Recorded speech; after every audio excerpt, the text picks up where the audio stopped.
Hello everyone. आज के इस सेशन में हम बात करने वाले हैं, अगर आप लैंग्वेज 1 या लैंग्वेज 2 के रूप में हिंदी को लेने वाले हो, चाहे आप पेपर फर्स्ट की तैयारी कर रहे हो या फिर पेपर सेकंड की, तो हमें हिंदी में क्या क्या पढ़ना है, कैसे क्वेश्चन पूछे जाते हैं और इसका पूरा सिलेबस क्या है।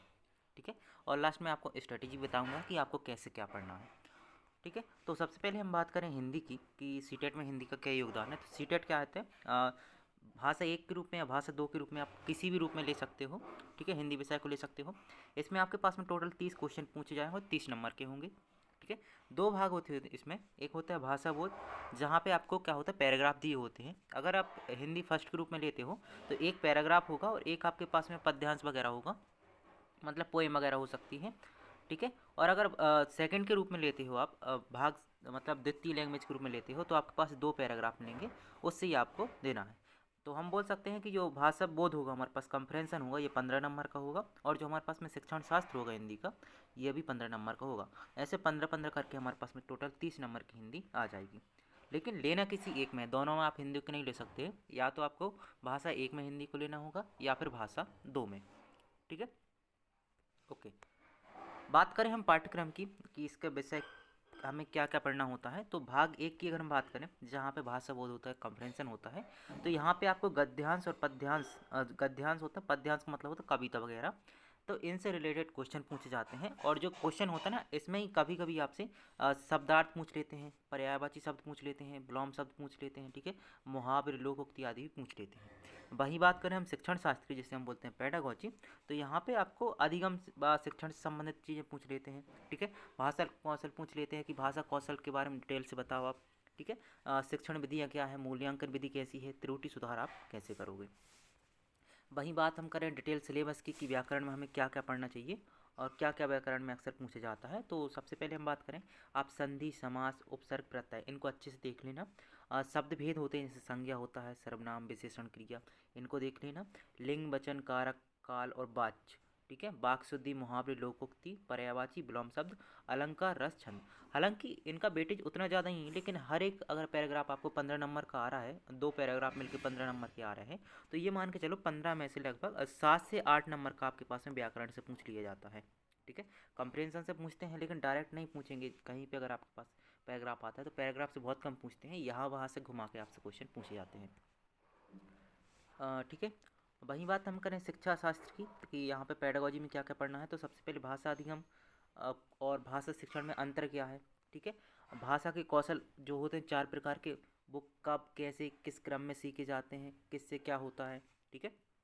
भाषा शिक्षण की विधियाँ क्या हैं, प्रत्यक्ष विधि क्या है, व्याकरण क्या है, अनुवाद, संप्रेषात्मक क्या होता है, भाषा मूल्यांकन क्या है और त्रुटि को हम सुधार कैसे करते हैं। ठीक है। बहुभाषिकता क्या होती है, रचनात्मक लेखन क्या होता है, बाल भाषा विकास कैसे होता है। ये इंपॉर्टेंट टॉपिक है, आप इनको भी देख लेना। ठीक है। इसके बाद हम बात करें कि हम 30 में से 30 नंबर अगर लाने की सोच रहे हैं, तो कौन कौन सी हमें रणनीति अपनानी चाहिए। तो सबसे पहले ध्यान दो कि आपको हर दिन एक गद्यांश और एक पद्यांश पढ़ना है और फिर उससे संबंधित क्वेश्चन को हल करके देखना है।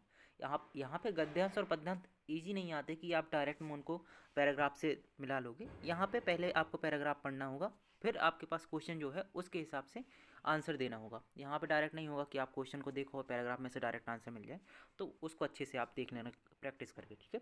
व्याकरण के 2 टॉपिक रोज अभ्यास करना, तभी आपके पास में अच्छी हो पाएगी। ठीक है।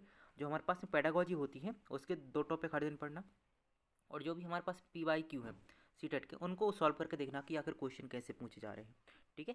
25 से 30 मिनट में लगभग 30 क्वेश्चन हल करके देखना है आपको। और मिनिमम मैं बताऊं तो हिंदी में ज़्यादा टाइम नहीं देना है आपको, 20 से 22 मिनट के ऊपर टाइम मत नहीं देना, क्योंकि आपके पास मैथ में होता है, साइंस में यहाँ पे टाइम लग जाता है। तो हिंदी में टाइम कम देना है। अगर इंग्लिश है तो इंग्लिश में टाइम लग सकता है आपको, तो क्या होता है हिंदी का टाइम बचाना है और इंग्लिश में वो लगा देना है। ठीक है। मान के चलो आपको 30 दिन करना है। 30 दिन में आप कैसे कर सकते हो, को अच्छे से कर लो 30 दिन में।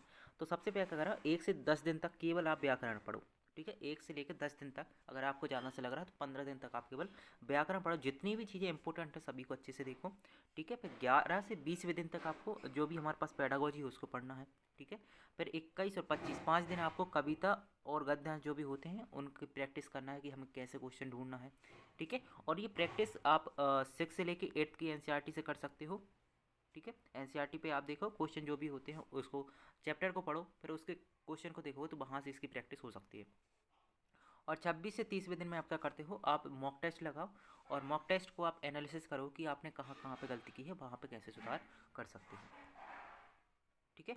आप अगर बुक लेना चाहते हो तो मैं आपको सजेशन दूंगा कि अगर लेना चाहते हो तो ल्यूसेंट की ले सकते हो। ठीक है, हिंदी व्याकरण के लिए बहुत अच्छी होती है। इसके साथ में अरिहंत सीटेट के लिए आती है, उसको देख सकते हो। करंट पब्लिकेशन के सॉल्व पेपर होते हैं, उसको देख सकते हो। नहीं तो सबसे अच्छा मैं मानता हूँ, मैंने भी डायरेक्ट की थी, एनसीईआरटी से तैयार की थी, तो आप एनसीईआरटी से करो, सबसे बेस्ट है, किसी को लेने की ज़रूरत नहीं है। ठीक है।